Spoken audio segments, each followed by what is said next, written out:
Hello నమస్తే నేను మీ SS today's lesson geography 5th chapter human resources. People are a nation's greatest resource. Nature's bounty becomes significant only when people find it useful. It is a people with their demands and abilities that turn them into resource. Hence, human resource is the ultimate resource. Healthy, education, and motivated people develop resources as per their requirements. ప్రజలే ఒక దేశానికి గల అతి ముఖ్యమైన వనరు. ఎప్పుడైతే ప్రజలు ప్రకృతి సంపదను ప్రయోజనకరంగా ఉపయోగించుకోగలుగుతారో అప్పుడు దానికి ఒక గుర్తింపు వస్తుంది. వారి అవసరాలు, సామర్థ్యాలతో ప్రకృతి సంపదను వనరుగా మార్చేదే ప్రజలే. మానవ వనరులను అంతిమ వనరుగా చెప్పవచ్చు. ఆరోగ్యవంతులు, విద్యావంతులు, ప్రేరణ కలిగిన ప్రజలు మాత్రమే వారి అవసరాలకు అనుగుణంగా వనరులను అభివృద్ధి చేయగలరు. Human resources like other resources are not equally distributed over the world. They differ in their educational levels, age and sex. Their number and characteristics also keep changing. ఇతర వనరుల వలె మానవ వనరులు కూడా ప్రపంచవ్యాప్తంగా ఒకే విధంగా విస్తరించలేవు. వారి జెండర్, లింగము, వయస్సు, విద్యా స్థాయిలలో కూడా వ్యత్యాసాలు ఉంటాయి.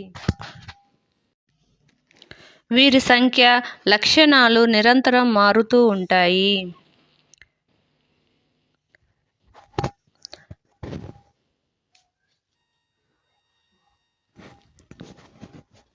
Pradhan Mantri Kaushal Vikas Yojana (PKVY) was started in 2015, aiming to train 1 crore Indian youth from 2016 to 2020. The objective of this scheme is to encourage aptitude towards employable skills by giving quality training to probable and existing wage earners.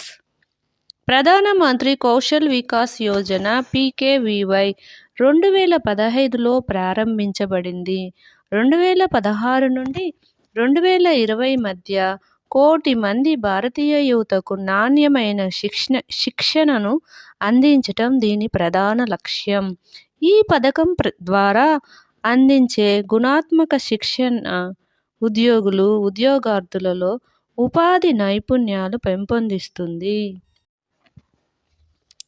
Distribution of population. The way in which people are spread across the Earth's surface is known as the pattern of population distribution. More than 90% of the world's population lives in about 30% of the land surface. The distribution of population in the world is extremely uneven.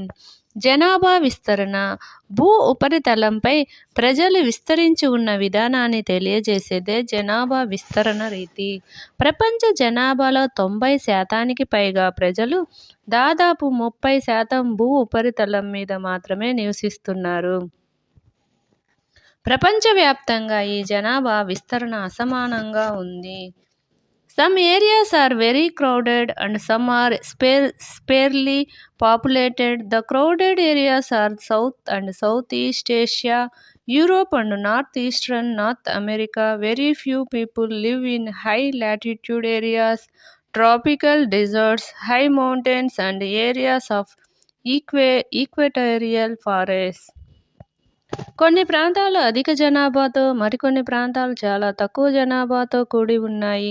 దక్షిణ, ఆగ్నేయ ఆసియాలు, Europe, ఈశాన్య, ఉత్తర America ప్రాంతాలు అధిక జనాభాను కలిగి ఉన్నాయి. ఉన్నత అక్షాంశ ప్రాంతాలు, ఉష్ణమండల ఎడారులు, ఎత్తైన పర్వత ప్రాంతాలు, భూమధ్య రేఖా ప్రాంత అడవులలో చాలా తక్కువ మంది ప్రజలు నివసిస్తున్నారు. Many more people live north of the equator than south of the equator. Almost 3 quarters of the world's people live in two continents, Asia and Africa. 60% of the world's people stay in just 10 countries. All of them have more than 100 million people. భూమధ్య రేఖకు దక్షిణంగా కంటే ఉత్తరాన ఉన్న ప్రాంతాలలో ఎక్కువ మంది ప్రజలు నివసిస్తున్నారు.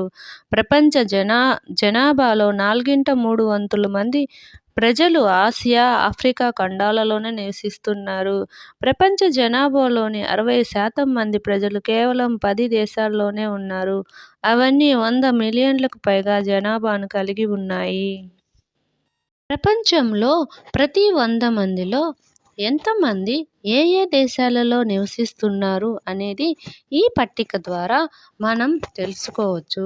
ప్రపంచ జనాభా 100 మంది అని మనం అనుకున్నప్పుడు 1% మాత్రమే గ్రీన్ కలర్లో ఉన్న ఈ ఒక్క వ్యక్తి. ఇతను 1%గా అనుకున్నట్లయితే ఆస్ట్రేలియా, న్యూజిలాండ్ దేశాలలో నివసిస్తున్న వారు 1% మాత్రమే.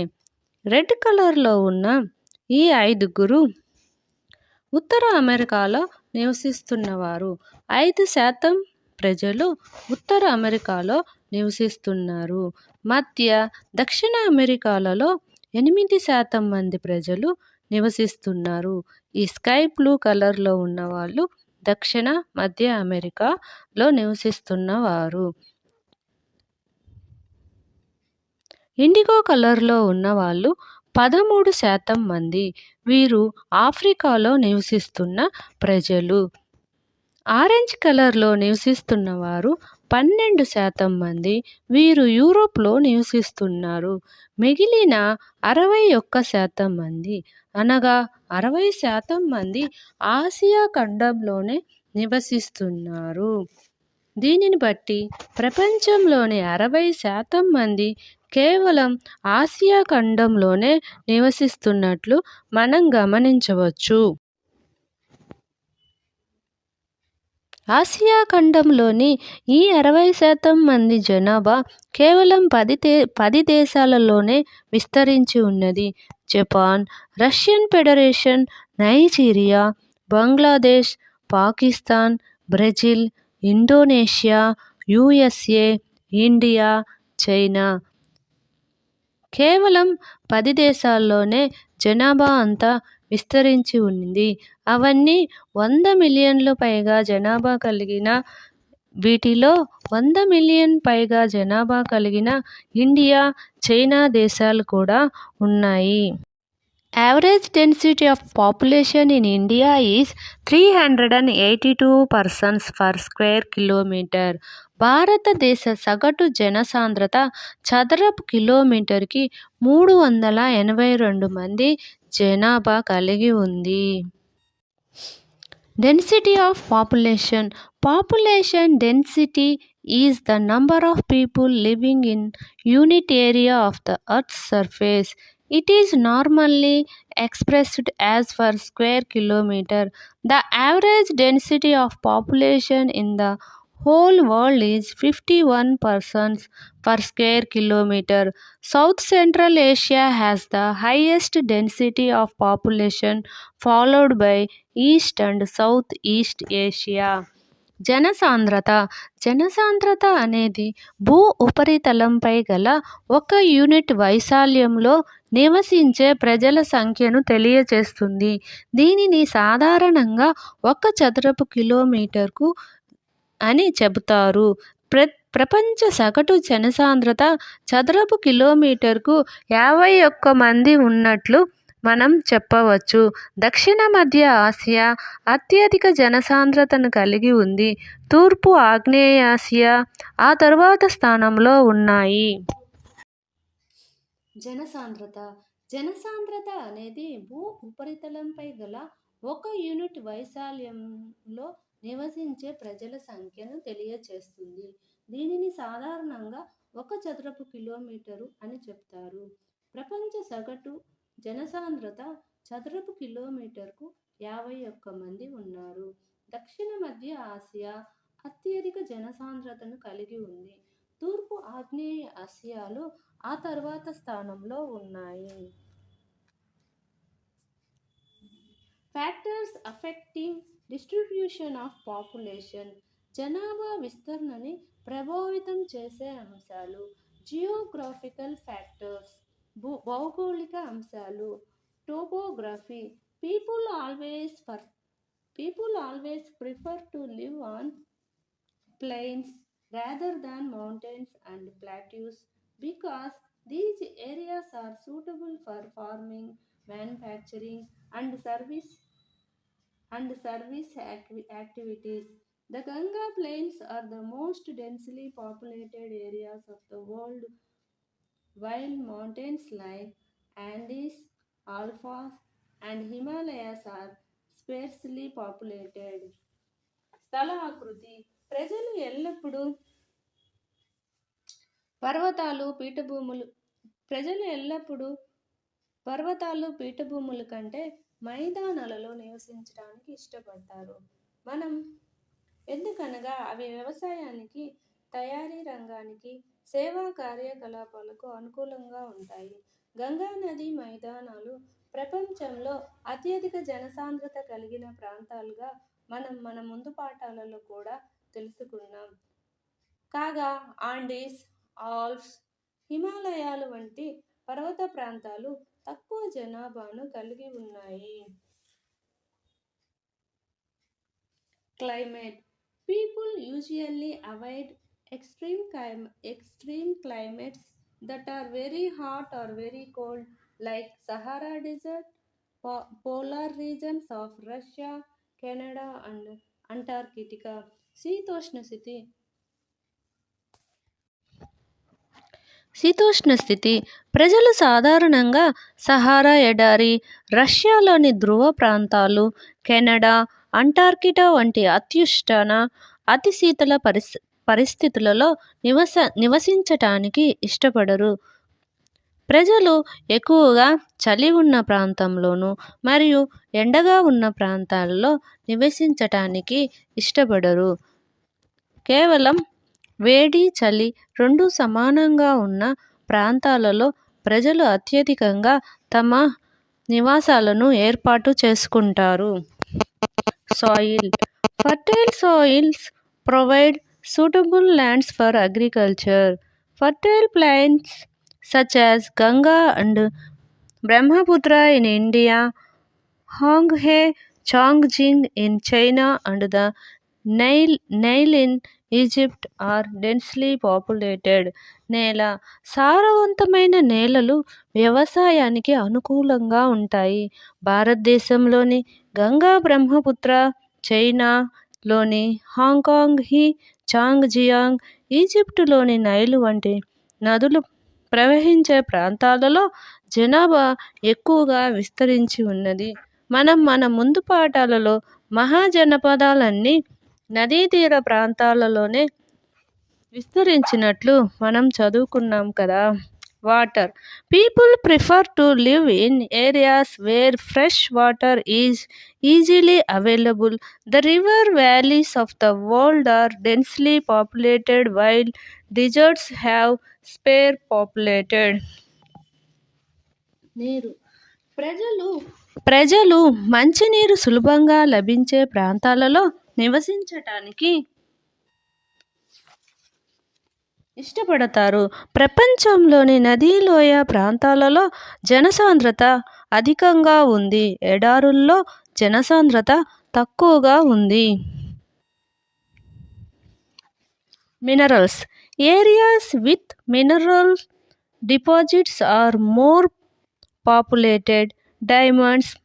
Diamond mines of South Africa and discovery of oil in the Middle East lead to settling of people in these areas. ఖనిజాలు, ఖనిజ నిక్షేపాలు ఉన్న ప్రాంతాలలో జనాభా ఎక్కువగా ఉంది. దక్షిణ ఆఫ్రికాలోని వజ్రాల గనులు ఉండటం వలన, మధ్యప్రాచ్యంలోని చమురు నిక్షేపాలు కనుగొనబడటం వలన ఈ ప్రాంతాలలో ఎక్కువ మంది ప్రజలు స్థిరపడ్డారు. Social culture and economic factors. Social, areas of better housing, education, and health facilities are more densely populated. Example, Pune. సామాజిక, సాంస్కృతిక, ఆర్థిక కారకాలు. సామాజిక కారకాలు మెరుగైన గృహము, విద్య, ఆరోగ్య సౌకర్యాలు ఉన్న ప్రాంతాలలో జనసాంద్రత ఎక్కువగా ఉంటుంది. ఉదాహరణకు Pune. Cultural places with religion or cultural significance attract people. Varanasi, Jerusalem and Vatican cities are some examples. సాంస్కృతిక కారకాలు మత సంబంధ లేదా సాంస్కృతిక ప్రాధాన్యత కలిగిన ప్రదేశాలలో ప్రజలను ఆకర్షిస్తాయి. వారణాసి, జెరూసలేం, వాటికన్ నగరాలు వంటివి ప్రజల జనాభాను ఎక్కువగా కలిగి ఉన్నాయి. Economic industrial areas provide employment opportunities. Large number of people are attracted to these areas. Osaka in Japan and Mumbai in India are two densely populated areas. ఆర్థిక కారకాలు పారిశ్రామిక ప్రాంతాలు ఉపాధి అవసరాలను అందిస్తాయి. ఫలితంగా ఈ ప్రాంతాలలో ప్రజలు పెద్ద సంఖ్యలో ఆకర్షితులవుతున్నారు. జపాన్లోని ఒసాకా ప్రాంతం, భారతదేశంలోని ముంబై ప్రాంతం ఈ రెండు జనాభాను అత్యధికంగా కలిగి ఉంది. ఇక్కడ ప్రజలకు కావలసిన ఉపాధి అవసరాలు, ఉద్యోగాలు ఎక్కువగా దొరకటం వల్ల జనాభా అత్యధికంగా కలిగి ఉన్న ప్రాంతాలుగా మారాయి. Population change. The population change refers to change in the number of people during a significant time. The world population has not been stable. It has increased manifold as seen in the picture 5.3. Why?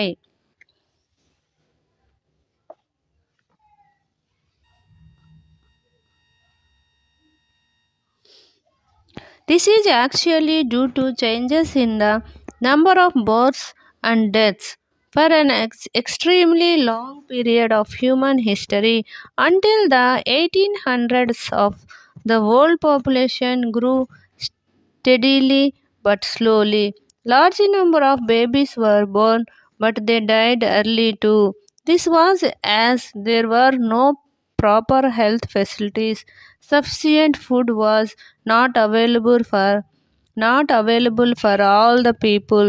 Farmers were not able to produce enough to meet the food requirements of all the people.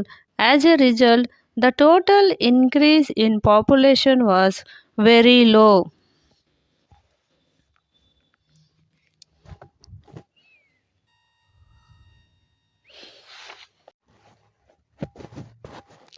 జనాభా మార్పు అనేది ఒక నిర్దిష్ట సమయంలో మనుషుల సంఖ్యలో వచ్చిన మార్పును సూచిస్తుంది. ప్రపంచ జనాభా ఎప్పుడూ స్థిరంగా లేదు. ఇది ఇక్కడ చిత్రంలో చూసినట్లుగా అనేక రెట్లు పెరిగింది. కారణం ఏమిటి? వాస్తవానికి ఇది జనన మరణాల సంఖ్యలో వచ్చిన మార్పు వలన జరుగుతుంది. మానవ చరిత్ర చాలా కాలం పాటు అనగా 1800 సంవత్సరం వరకు, క్రీస్తు శకం 1800 సంవత్సరం వరకు ప్రపంచ జనాభా క్రమంగా నెమ్మదిగా పెరిగింది. పెద్ద సంఖ్యలో పిల్లలు జన్మించారు, కానీ వారి మరణాలు కూడా ఎక్కువే. దీనికి ప్రధాన కారణం సరైన వైద్య సదుపాయాలు అందుబాటులో లేకపోవటం వల్ల ప్రజలందరికీ సరిపడా ఆహారం లభించలేదు. అవసరమైన ఆహారాన్ని రైతులు ఉత్పత్తి చేయలేకపోయారు. ఫలితంగా మొత్తం జనాభా పెరుగుదల చాలా తక్కువగా ఉంది. In 1804, the world population reached 1 billion. 155 years later, in 1959, the world's population reached 3 billion. This is often called population explosion.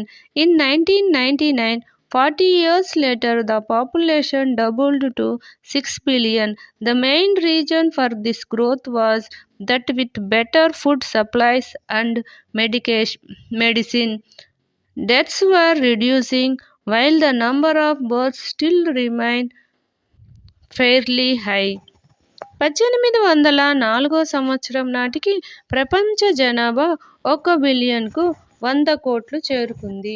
155 సంవత్సరాల తర్వాత 1959లో ప్రపంచ జనాభా 3 బిలియన్లకు చేరుకుంది. ఈ పెరుగుదలను జనాభా విస్ఫోటనం అంటారు. 40 ఏళ్ల తర్వాత 1999 నాటికి జనాభా రెండింతలు పెరిగి 6 బిలియన్లకు చేరుకుంది. మెరుగైన ఆహారం, వైద్య సదుపాయాలు అందుబాటులో రావటమే దీనికి ప్రధాన కారణం. తత్ఫలితంగా మరణాల రేటు తక్కువగా ఉండగా జననాల రేటు చాలా ఎక్కువగా ఉండేది.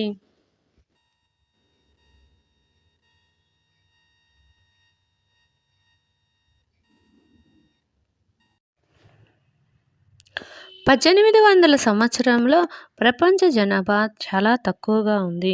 ఎందుకనగా అప్పుడు పిల్లలు జన్మించటం ఎక్కువగానే జన్మించారు, కానీ మరణాల రేటు కూడా అంతే ఎక్కువగా ఉంది. కారణం వైద్య సదుపాయాలు సక్రమంగా లేకపోవటం కారణంగా. అంతేకాకుండా ఆహారం పండించేవారు కూడా తక్కువ సంఖ్యలో ఉన్నారు. అదే జనాభా 150 సంవత్సరాల తర్వాత 1959 నాటికి 300 కోట్లకు చేరుకుంది. ఆ తరువాత 40 సంవత్సరాల కాలంలోనే 600 కోట్లకు చేరుకుంది.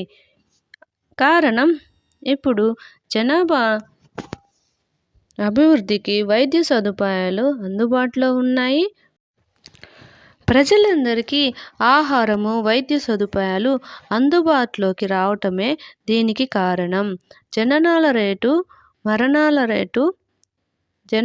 రేటు పెరిగింది, మరణాల రేటు తగ్గింది. Births are usually measured using the birth rate. The number of live births for 1,000 people. Deaths are usually measured using the death rate. That is the number of deaths for 1,000 people. Migration is the movement of people in and out of an area. సాధారణంగా జనన రేటును ఉపయోగించి లెక్కిస్తారు.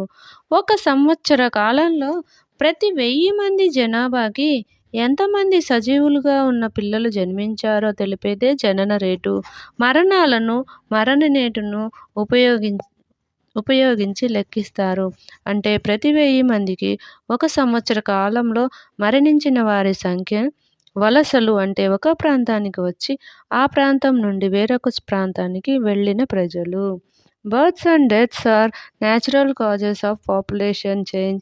The difference between the birth rate and death rate of country is called the natural growth rate. జనన మరణాలు జనాభా మార్పుకి సహజ కారణాలు. జనన మరణాలు జనాభా మార్పుకి సహజ కారణాలు.